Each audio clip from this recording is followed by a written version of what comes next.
Welcome back to Instigating with Clarkie and Drury, brought to you as always by Coolbet. I am Clarkie. I'm not Clarkie. You are. Hey, wow. it's a new year. I'm allegedly Clarkie, but I'm not. I'm really Drury. That's Clarkie for real. And this next guest is as real as it gets. All right. Our good friend, senior national writer for The Athletic in Canada. It is Sean Fitz-Gerald.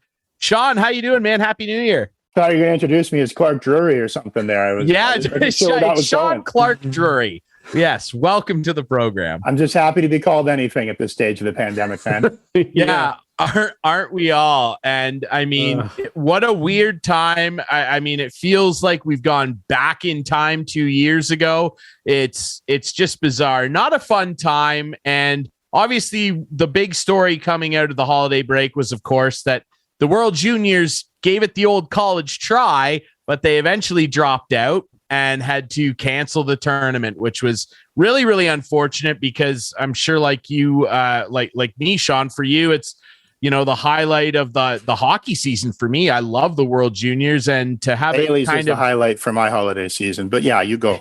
Yeah. I love it every year. And to have it like given to us and then the rug pulled out was just kind of bizarre. Just your thoughts on everything that transpired, because the IIHF has taken a lot of criticism for the way that the players and the safety of the players was handled. Just your thoughts on the whole fiasco. It was a gong show by the sounds of it. I wasn't in Alberta, but colleague Scott Wheeler was. I mean, it wasn't exactly a bubble this time. You have a far more infectious variant going around.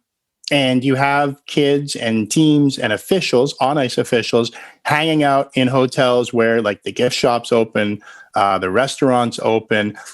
In Red Deer, there's a wedding being held, unmasked wedding guests going up and down in the hotel in the same elevator that, the kids are going in. You have a goaltender from, I believe it was Czechia, formerly known as the Czech Republic, talking about what a joke it was, how they weren't separated. There was no bubble. So, for everything that Luc Tardif, the new IHF president, was talking about, getting these kids into a secure environment, I'm not sure. Maybe secure environment. Maybe that meant their hotels like physically had a lock on the door.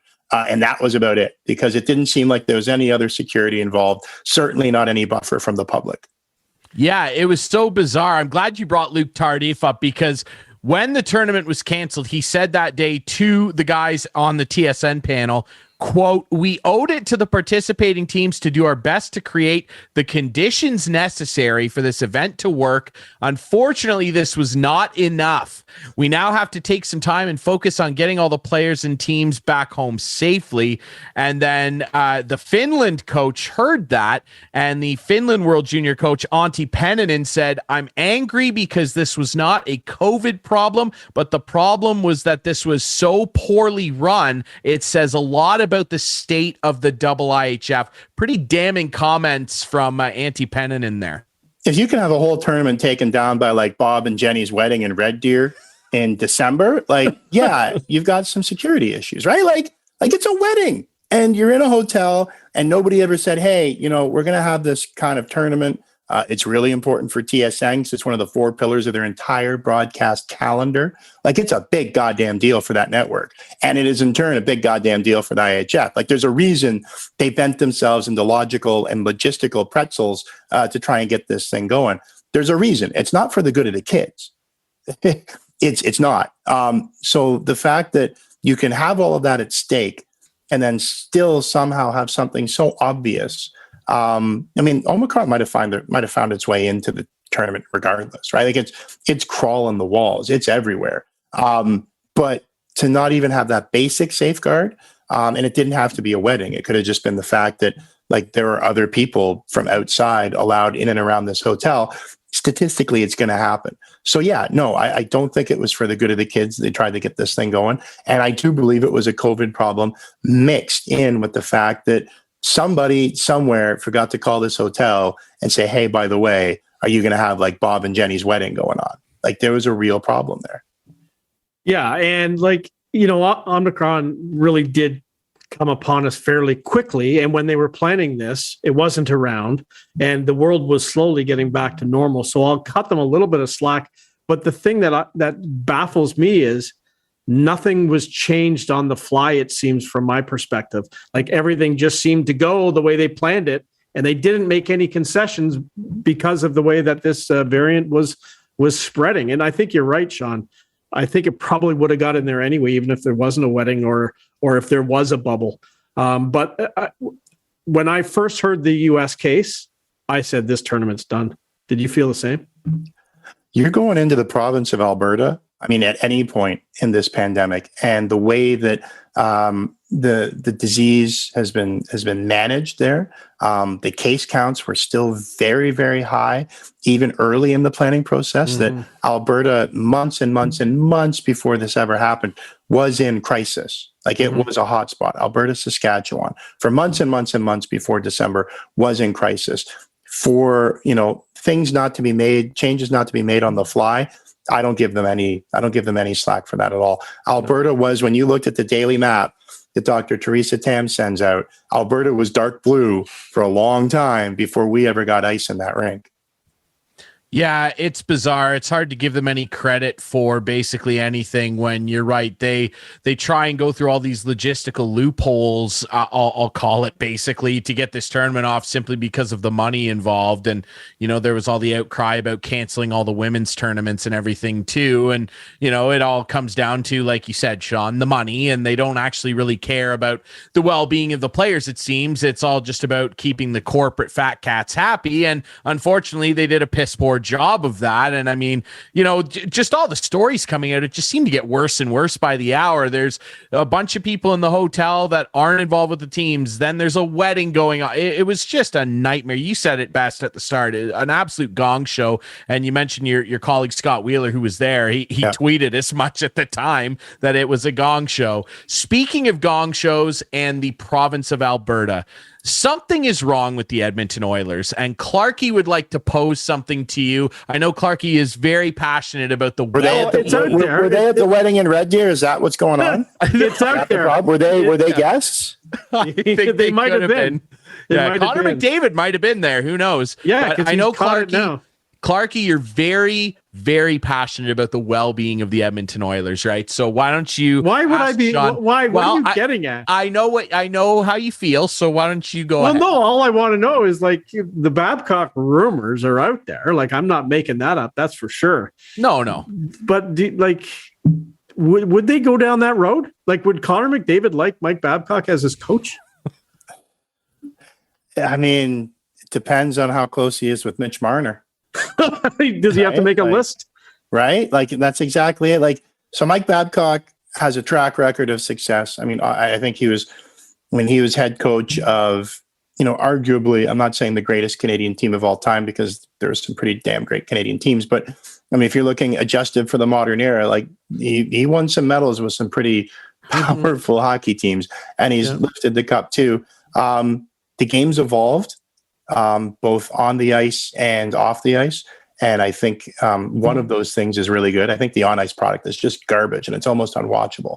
But the off-ice, has changed for the much better. That a lot of the bullshit that Babcock was reportedly pulling with the Toronto Maple Leafs and the young players absolutely has to be stamped out of the game. We're talking about power dynamics and abuse of that, frankly. That has to be stamped out of the game. So, has this time away, has he evolved? Has he softened? Has he realized and the coaching that he has done in the interim, that, the game has to change and it has to start from the top down at all levels. I don't know. I haven't heard him speak to that. I haven't heard any adjustment in his philosophy. I think what we all know of Mike Babcock and his history suggests that this is not a man who changes internal course lightly or easily or quickly. So I'd be really interested. I think that, there'd be some challenges there because he's a guy who's won at every level. Yeah. With Ken Holland. And I mean, they have a relationship, put it that way. He won at University of Lethbridge. He built a program out of scratch there and he just kept going, right? Like he's a winner, but the game has changed on and off the ice. Yeah. It seemed like he was a bully, like on and off the ice. Like the people around him didn't seem to like him either. Like, what? Like the security guys, the PR guys, no one seemed to like the guy. Like think about all the Montreal Canadiens who said that they only, was it Steve Shutt's famous line that he only liked Scotty Bowman one day of the year, and that was the year they got their Stanley Cup ring? That's right. Exactly. Like for years and years, Yeah. for years and years, hockey, and I'm going to exclude Scotty Bowman here, but if you think back of all of the stories and all of those old books that we used to like to read, the guys that we celebrated then and those old stories, today we call sociopaths. Right? Eddie Shore hockey. Yeah. Eddie Shore was a goddamn sociopath at the way he treated. Well, what Punch Imlach? Punch Imlach traded Lanny McDonald because they didn't like the way they were getting along with Daryl, right? Like, so, I mean, shit changes, time changes. You got to change with it. You got to be adaptable, or it's just not going to be a fit. Okay, but do you think the Edmonton would go down that road, or what? Do they do anything? Like, he's a dude looking good. He's a dude from Saskatchewan. He's been coaching in the province next door.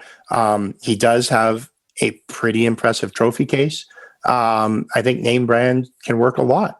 And you know what? You couldn't rule it out because you take a look at the names who have been recycled. And I don't say that has a really negative connotation. I don't necessarily mean it that way. But you take a look at the coaches who have been recycled, and you take a look at, folks who have been around the league and been around the lot, and their hockey DB page is pretty deep with all the teams they've worked on. They're still getting jobs. The difference here is like his recent history in the biggest media market in this league has some pretty damning allegations. It does. Now, here's a guy who I like and has a good reputation as far as I know. And it caught me off guard when Paul Maurice left the Winnipeg Jets. But wouldn't that be a better opportunity for Edmonton than Mike? My bias there is that I like Paul Maurice too much. So do I. He was the Marley coach. I'd say put him a coach anywhere. Like have him cycle through all 32 teams. So why do you think he left? I think I take him at his word. Yeah. I honestly take him at his word that he thinks it's a good team. They've gone as far with him as they're going to go. And I take him at his word. I have so much time for Paul Maurice. And it's not just the fact that he's frankly the most quotable, most intelligent coach that you're going to get from a journalism perspective. Yeah. And so I do believe down in my core that he is a very decent man. He is. And as I said, he was the coach for the Marlies, then the Leafs, when I was there with Leafs TV. And I remember a meeting before the season with him where we wanted to do what a lot of teams have done, where we have the interviews on the bench during the game, like during a timeout. He goes, listen, why don't we do something different? Why don't we do an interview just when we're walking onto the ice? He said, no one's been doing this. Let's do that. And that's what we did. And it was like, now it's sort of been, well, it was standard. It's sort of gone away, but he had ideas and he shared them with us. And I would text him like at 5 to 7 on a 7 o'clock game when I was at Leafs TV, asking him for like, why is so-and-so not in the lineup? And he would get back to me. Like he cared. Right. And it was a good relationship. He's a solid guy and lived in Oakville, 2 minutes from where my parents lived, right down in Maple Grove. I can tell you that, I had an interview with him, a feature interview. We have a thing we call 20 questions, and it's a feature interview that we do at The Athletic. Well, I do. Mm-hmm. And, we're wrapping up the 20 questions. He's taking time out. They're in Vancouver. They're on a road trip. And, getting coaches during the season for something that, it's not life or death, the 20 questions. It's usually a bit of fun, right? And at the end of it, we're just talking, right? Like he's got kids who have gone off and they're really accomplished in academics. And we have 2 little kids downstairs, and one of them was kind of scuffling along. We're trying to get him interested in reading again, like in reading for fun. And, I'm talking to a coach of a National Hockey League team in the middle of an NHL season, and he's giving me advice. He's like, well, you know what we used to do, my wife mostly, but, what you do is you take books and you don't just have them in the bookshelf in the kids' room. You scatter them around the house. So you have one maybe down by the breakfast nook, your breakfast table, one down in front of the living room TV, maybe you have one down in the basement. And you know what? Eventually, when they're sitting around, they're looking around, they might just pick it up and start flipping through. And that's what we did. And you know what? I'll be goddamned at work. Nice. So Paul Maurice helped us engage our eldest kid in getting reading again. And that's an NHL coach in an NHL season talking to a guy like, I covered him with the Leafs, but like he deals with thousands of people. Yeah. And he's taken time out and a genuine interest to offer a solution for something like that. Yeah. Yeah, he's a spectacular guy. I mean, he's got a sterling reputation. When he first became an NHL coach, at the time, he was the youngest NHL coach ever. I believe he still has the record. He was 31 years old when he... Yeah, he beat Gary Green by a bit, I think. Yeah. Gary Green was the previous one. And you look at the amount of games he's coached, the wins he has, the players that he's had an impact on, and you can't find anybody with a bad thing to say about him. And Mike Babcock seems to be. I know. That's what I'm saying. Mike, here's a question for you. Does he speak French? Paul Maurice? Yeah. I'm sure if you gave him a summer, he could come back speaking French, Italian, and Spanish. So that's in the back of my mind too. Will he go to Montreal? I think you need to speak French. I don't know if he's bilingual. So there's a question right there, Sean. Like, and they've bandied about this a lot ever since Jeff Gorton got hired. Do you believe that it's the right thing for Montreal? And I mean, I'm not a Quebecer. I know that they hold their traditions in very high regard, and they should. They deserve that. They're the Montreal Canadiens. Do you think that that's the right thing for them, though, to still in this day and age maintain that the coach and or the GM or both need to speak fluent French? Because at times, and you could argue it now, they're ignoring some of the better candidates that could do the job potentially better that can't speak French. I don't know. I'm going to take it a step further, and I'm going to back it up about 7 decades. I would go so far as to say that every single player on that team should take a passing French lesson during the course of the season. Every single person in that organization should have some ability to converse. And I think that the head coach and the general manager, whoever's public facing, absolutely, it's an absolutely reasonable, and you could potentially argue necessary, that they speak French. So the Montreal Canadiens and Toronto Maple Leafs are, culturally important franchises. I'm going to argue that the Montreal Canadiens are, without exception, the most culturally significant franchise in the National Hockey League. And you could probably make an argument of all the major sports, of all the 4 major North American sports, excluding the English Premier League and the European soccer clubs, because that's a different conversation. Right. Culturally, the Montreal Canadiens are the single most significant pro sports franchise in North America. I'm comfortable in saying that. Canada and the US. You go back to 1950s, Maurice Richard is kicked out of the playoffs, and Clarence Campbell, the Anglo president of the National Hockey League, who suspended Maurice Richard, sits in the stands. And what happens? There's a riot. Is it about just the hockey? Fuck no. No, it is. In a lot of ways, like, the hockey sweater by Roch Carrier, the short story. Roch Carrier has said ever since he wrote it in the 70s that it's apolitical, but you can read through the lines. Like, what the Canadians represent, both to the history and the fabric of Quebec and Quebecers, and Francophone Quebecers, is unshakable. And if you start messing with that, that franchise really does just become a colorful piece of laundry. Do you know what I mean? Like, that's just another bunch of dudes chasing a frozen rubber disc around the ice, and they show it in between car commercials. You strip that away, that's what it is. It's just, might as well be the Anaheim Mighty Ducks. Like, who cares? But right? could you keep Gorton as the president? Sure. Basically as the GM, but sure. hire you gotta have somebody. You gotta have somebody, not a figurehead. You gotta have somebody there who can be public facing. That's what I'm saying. And communicate with a significant, overwhelming majority, maybe even, of their fan base, with the title of general manager, sort of like Bobby Webster and Masai. Yeah, it can't be just a figurehead. It can't just be a ceremonial role. But yeah, like that's a hugely important part of life in Quebec. And to have a bunch of Anglos in there, or people who aren't, at least, maybe at the very least, you pledge that this summer I'm going to go into French immersion and I can come back and communicate. It's more than just a sign of respect. It's more than just language. It's connecting with the legacy and the importance culturally and otherwise of that franchise. There's no other team like it. Like that. Toronto Maple Leafs don't touch the Montreal Canadiens in terms of cultural significance. No. 31 or 32? Where do they stand? I can't remember. Is it where are they in the standings? The Canadiens? 31 or 32? Yeah. So that's not really relevant to what we're talking about, Clarky. No, I just wanted to point that out again. Right? Oh, good. Yeah. It's worth pointing out. Is it? Yeah, because Toronto's not as culturally significant. That's good. Good for you, buddy.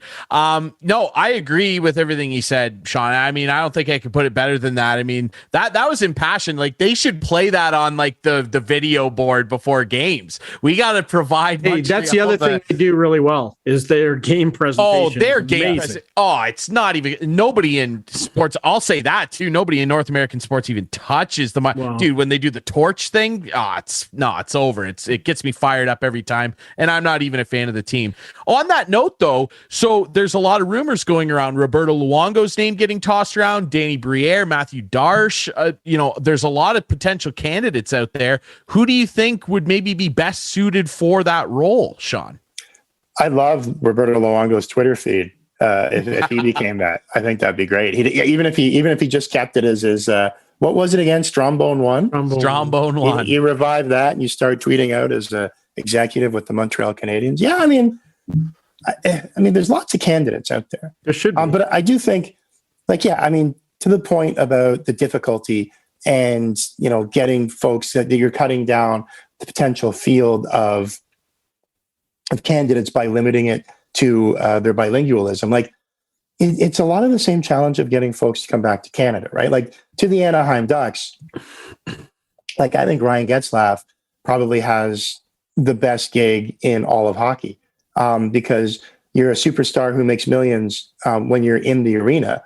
And when the second you leave the parking lot, you're just a tall, balding, banker, real estate agent? Like, nobody knows who you are.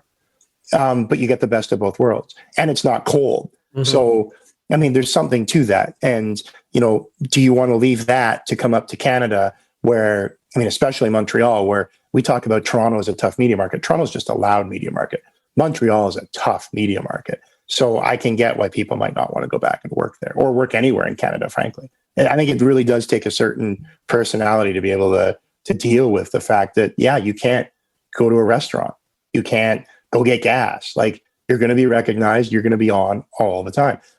The trade-off there is that, if you do come back to Toronto, or, let's maybe more specifically Toronto than Montreal at this point, but, if you're an Ontarian or a Toronto kid and comes back and helps the Leafs win, you're going to be going to Chris Clark Secondary School 5 years after the Stanley Cup parade finishes. Yeah, that's the thing, right? And Montreal, the same thing times 10. Like, if you're a French Canadian kid and you come back and you win, imagine Vinny Lecavalier ended up as a Montreal Canadian instead of a Tampa Bay Lightning. No disrespect to his cup that he won in Tampa Bay, but if he's wearing the C and he lifts the cup, there's just nothing bigger than that.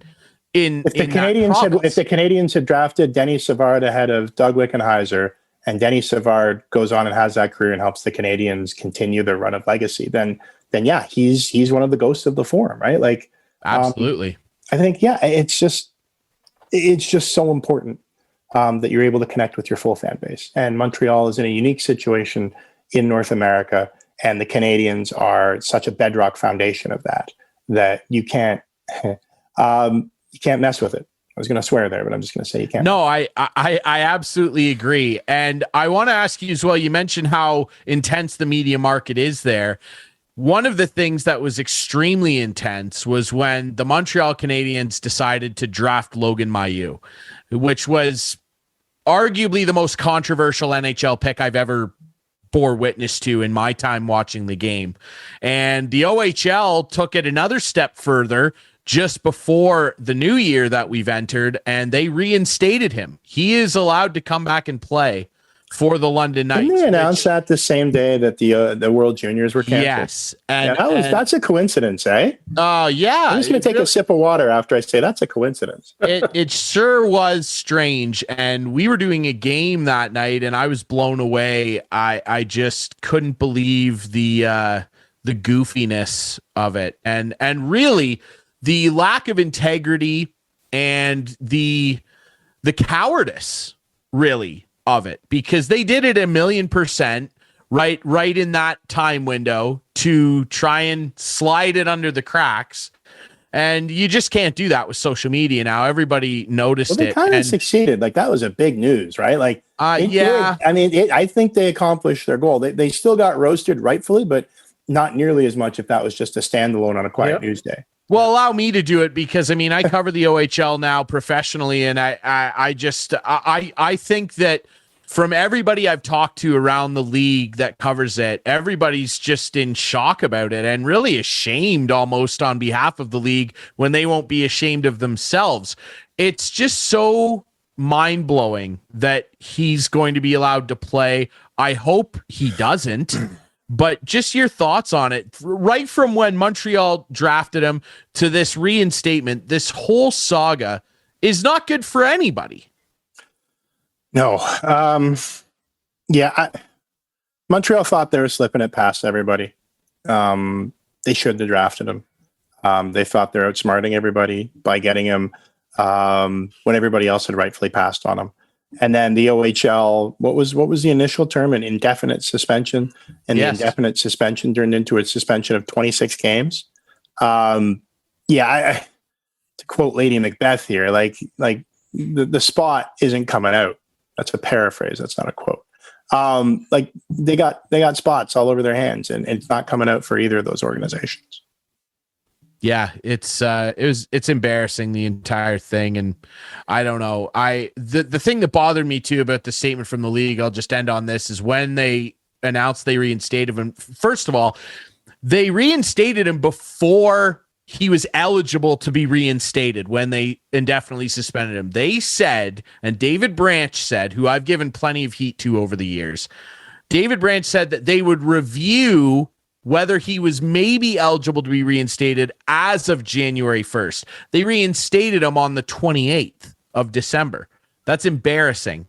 And the fact that they looked at this and the statement read just like the worst PR release. Oh, well, he's gone through this counseling and talked to this. They didn't mention anything about, sexual assault advocacy, sexual assault training, any of that. No mention of the victim of the crime that he committed. And he did. It's just so embarrassing. I don't know. Clarky, you go ahead. I don't even know what else to say about that. No, I don't think there's makes me mad. I don't think there's much more to say about it. We'll just have to wait and see. And I think Sean said if right. Dale Montreal Hunter should never have drafted him in the first place. Absolutely. If Dale Hunter has any integrity, they will not allow him to play.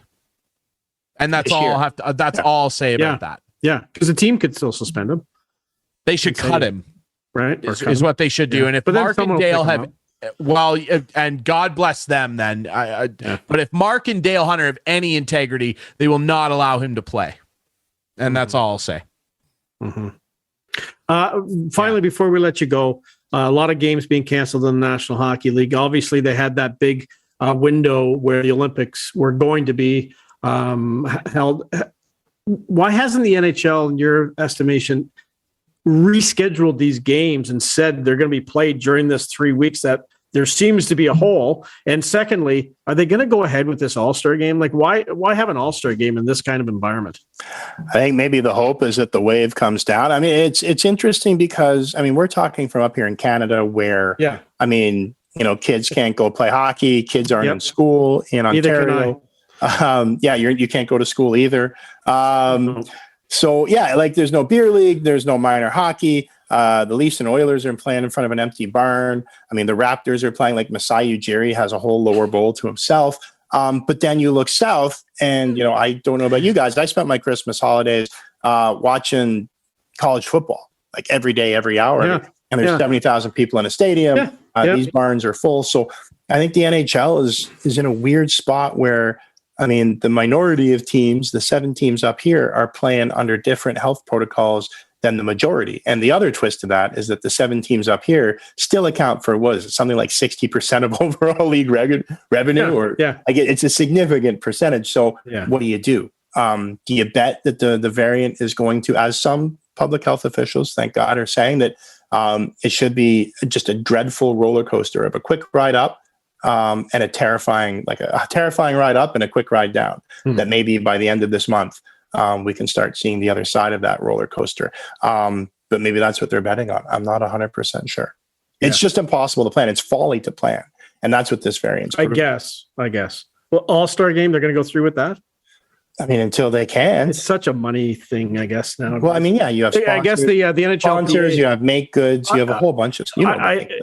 I just think there's going to be a lot of players who are going to balk at it, and I know we've had suspensions before, Ovi being one of them, Ryan. But I've heard that the NHL and the NHLPA will have a meeting this week sometime and talk about the All-Star game. And you got to think after the players were ticked off at what happened with the Olympic decision that they're going to want to be exempt from an All-Star game. I mean, then you get into HRR, and if you lower, like if hockey takes a hit because you don't go to the All-Star game, then players don't make as much of that percentage either. So there is that, which doesn't apply to the Olympics. But yeah, I mean, at this point, it's almost like the Shawshank games. Like you just got to crawl through it all and hope that by the time you get to the river, you're free. You know what I mean? Like just get through whatever this wave is going to be, and then reschedule and figure out that. But again, like the NHL's, it's in a spot that the NFL isn't. Like the NFL stopped symptomatic testing because it's purely contained in COVID land, the United States. The NHL has to deal with the fact that it's a whole other sovereign nation up here, and we actually believe COVID's a real thing, and we treat it as such. So I'm sure that causes some administrative versions of groin pulls down there in New York.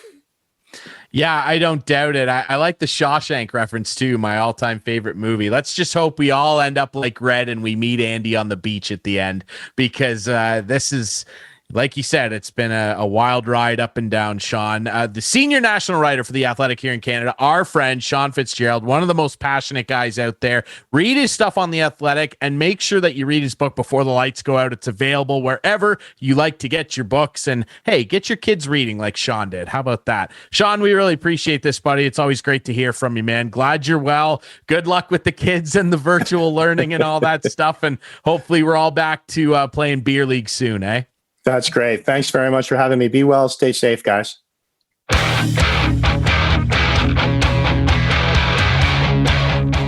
Welcome back to Instigating with Clarkie and Drury. I am Drury this time, and that's Clarkie, and we are very pleased to be brought to you, as always, by CoolBet, our friends at See the Game and Listowel Vision Center, and, of course, our friends over at the Listowel Squash Courts. And speaking of See the Game, we're pleased to be joined by our friend, the neurosport expert over there at See the Game. It's Travis Stewart. How you doing, buddy? I'm doing good. How are you guys doing?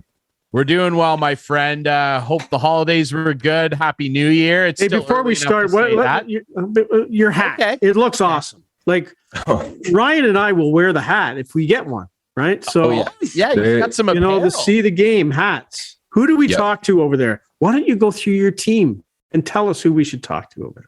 Yes. Well, we're currently getting them made right now, but once we have them, I'm going to get you guys a few hats. So we've got plenty of them to give out. Who do you have over there? Give us some of your team members. Oh, so all right. So our team members, we have Dr. AJ Saravanamuthu. That is our chief performance officer. He's kind of the head guy here. I am just one of the trainers, but I'm working my way up. So he is a registered optometrist. He did his undergrad in kinesiology at the University of Waterloo, worked as an athletic therapist with a lot of basketball teams and a lot of other various teams, and then got his master's of optometry, and he specialized in sports vision and neurocognitive training. And Dr. AJ he'll be on our show at one point. We've talked to him. We've convinced him to come on. AJ will be on the program.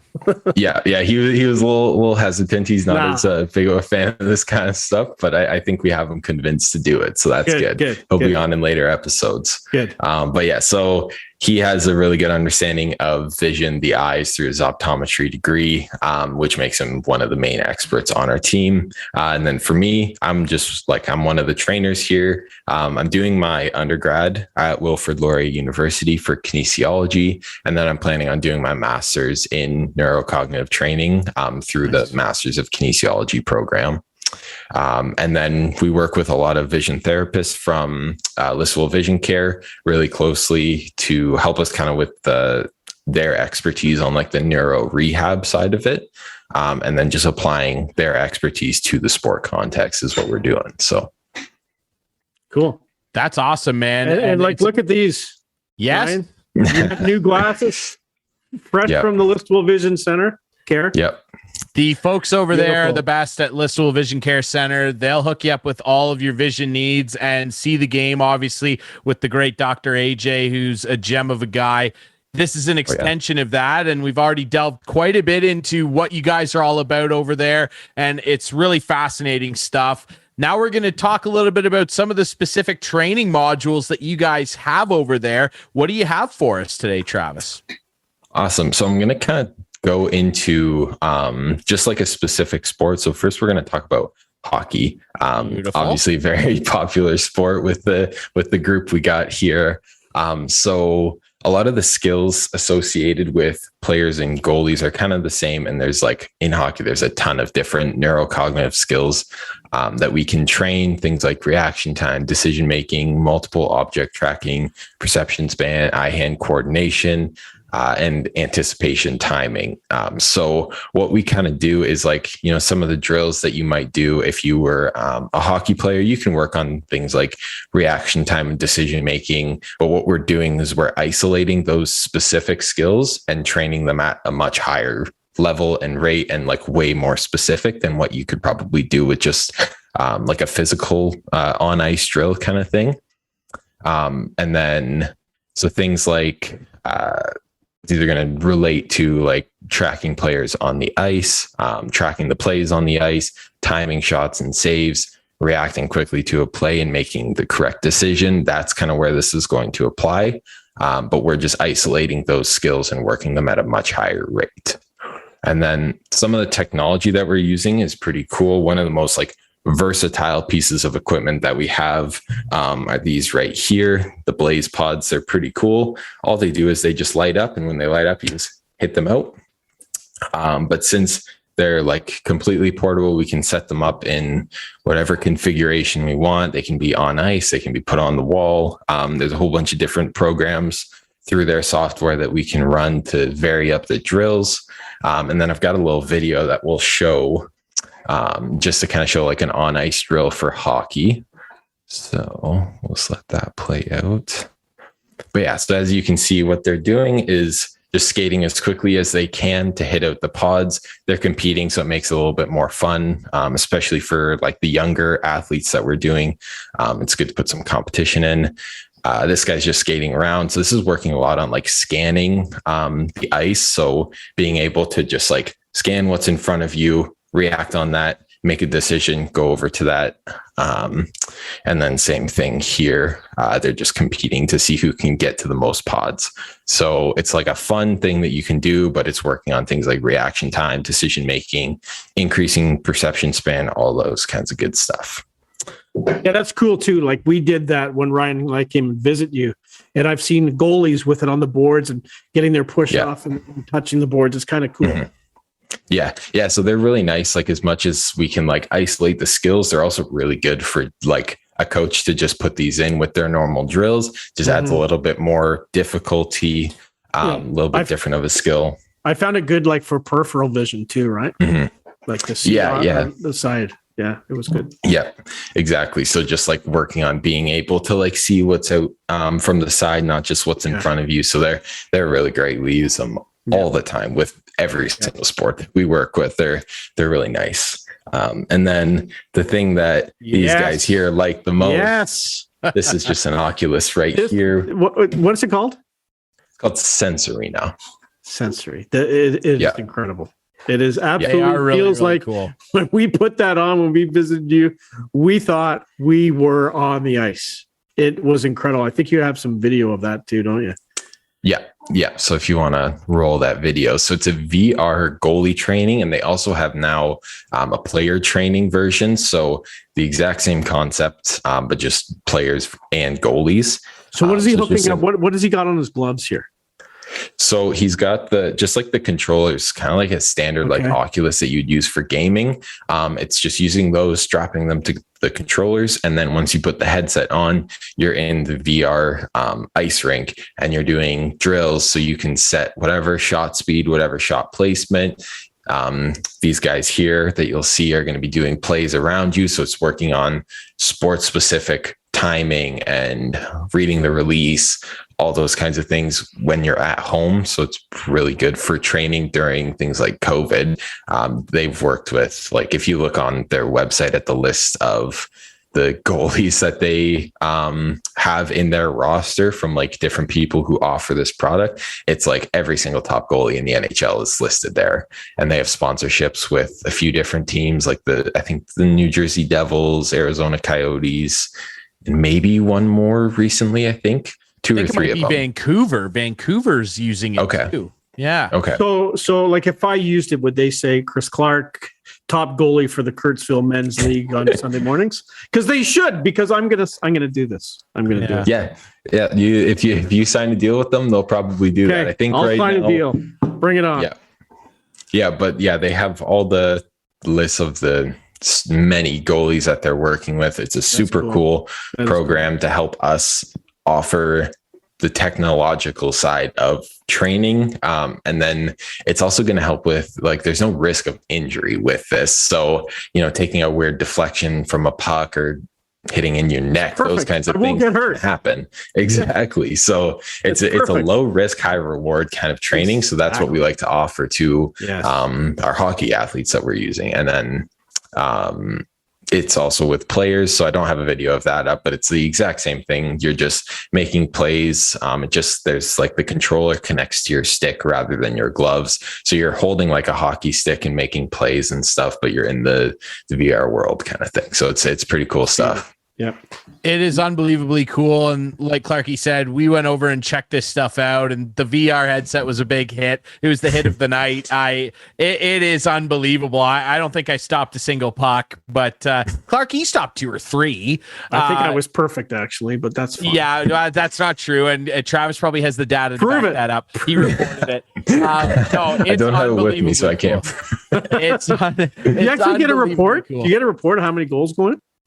At the end it'll do it, and like with every like athlete that we run through, they'll have their own separate account. I don't think we had like separate accounts for you guys, so I don't know if I'd be able to figure that out, but it'll give you like a report of like how many shots he saved, how many he missed, that kind of stuff. Well, we'll have a report soon. Sure. Yeah, it's a comprehensive thing, and it's an unbelievable program. Just more of the great stuff that the folks that See the Game can help you guys out with. If you're an athlete, that was obviously hockey specific, and I mean, it's just incredible the stuff you guys have over there, man. We really appreciate you doing this, Travis. It's great to have you back on the show. Good to see that you got through the holidays healthy, and maybe we'll send Clarky the VR headset someday and see how he fares over a week or two. Yeah, that sounds good. Awesome. Thanks, guys. Appreciate it. Our friend Travis Stewart from See the Game. Check them out. They're on social media. They've got a great Instagram account. And remember to check out our folks at the Listowel Vision Care Center as well. All right, we'll take another quick break here. And when we come back, we're going to be chatting with another friend from the local sports scene, our buddy Alan from the Listowel Squash Courts, who in part sponsored this show. We're excited to talk to him next here on Instigating.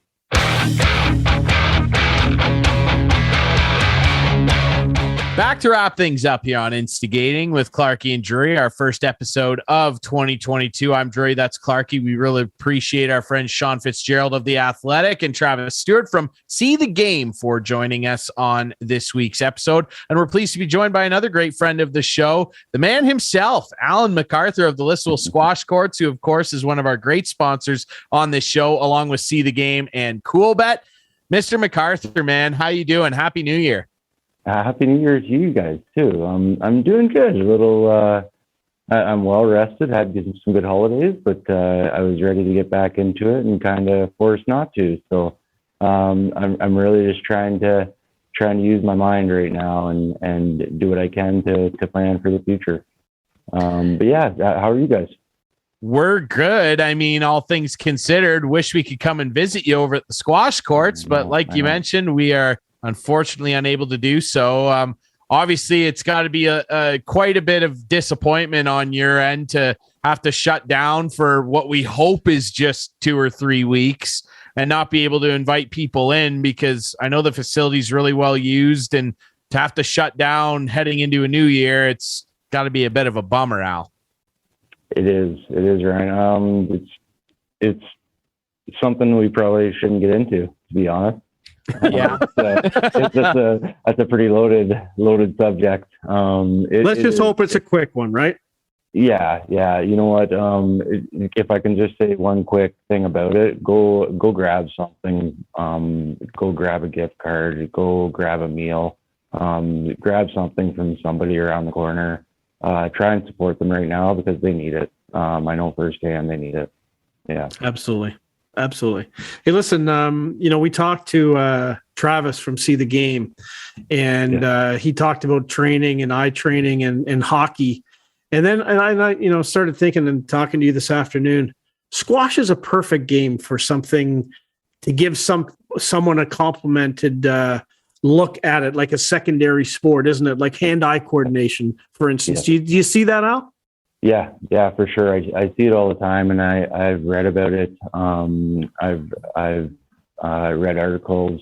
I had a meeting with Travis this afternoon, and we talked a bit about it.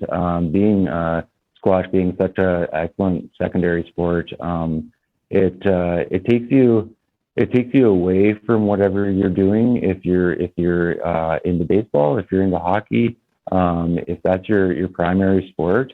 It really gives you an advantage off the ice or off the field with just forgetting about what you're doing. You get so wrapped up in the game.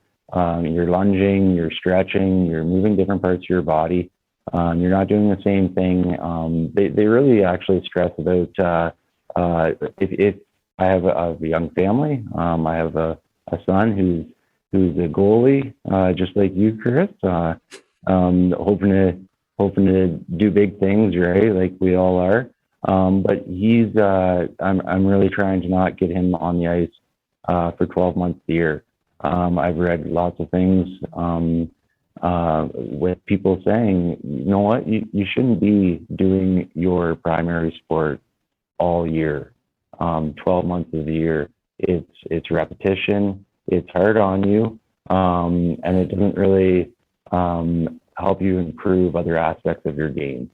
You kind of get in a rut and go your certain ways. So to hop in a court, I mean, it's excellent. You play, you get your aggression out. You work on your hand-eye at the same time. I find often if I have my son in playing squash regularly for a couple of weeks, he catches more balls. He's up and down a little better on the ice. You can really see the advantage to it for sure. Yeah, you can. I know firsthand. And like the things I do out there are sweat a lot and gasp for breath. And I think the more I do it, the more I'm at ease playing hockey, and vice versa, right? The more it's all cardio at the end of the day. And squash is such a good cardio sport. It's incredible. Now let's just talk before we let you go. Yeah. The ladder, Jacob's ladder. Jacob's still on top. Who's in second? Who's in second now? Who is in second? It's been a little bit since there's no question. Yes, who's come on. You know darn well who's in second, but there's a challenger coming. Yeah, ahead of you. Al, you've been falling. I hate to say it, but you've been falling. I know.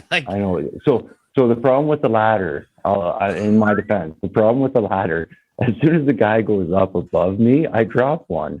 Right. That's right. I was in 11th, and over a couple of days, I dropped to 17, and I hadn't played. Right? It was incredible. I couldn't believe it. My son, it blew my son's mind. He's like, "How does this even happen?" That's right. You got to play. So you got to play. You got to play, and you got to challenge. So that's the thing. I'm back up there though. I'm 12th or 13th. Okay, good. Good to hear. But there's a challenger I heard coming my way. Yeah, Greg Ford. He's gonna be the one for people to watch out for. He played Jacob.